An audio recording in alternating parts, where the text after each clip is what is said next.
Naongea na mtu mahali hapa. Bwana Yesu asifiwe. Vile unamuona mke wako, vile unaoangalia watoto wako, badilisha. Vile unaitazama biashara yako, unaona nini? Vile unatazama maisha yako, unaona nini? Ukiona hela unaona nini? Naongea na mtu mahali hapa. Bwana Yesu asifiwe. Tikise jirani yako, mwambie badilisha mtazamo, kwa maana imani ni mtazamo. Bwana Yesu asifiwe. Unasema mwalimu, unaongea kitu gani? Yeremia 1:11, kitabu cha Yeremia mlango wa 1 mstari wa 11 na ule wa 12. Naomba tusome kwa sauti. 1, 2, 3, 4. Tena neno la Bwana likanijia kusema, waona nini? Nikasema, naona ufito wa mlozi.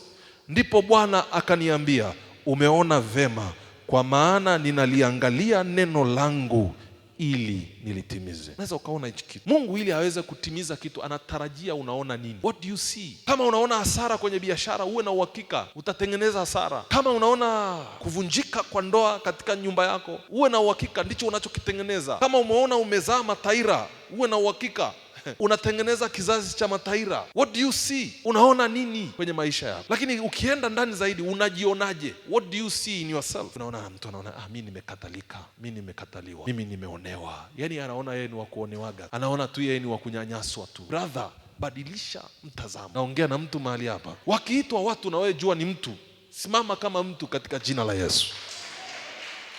Bwana Yesu asifiwe.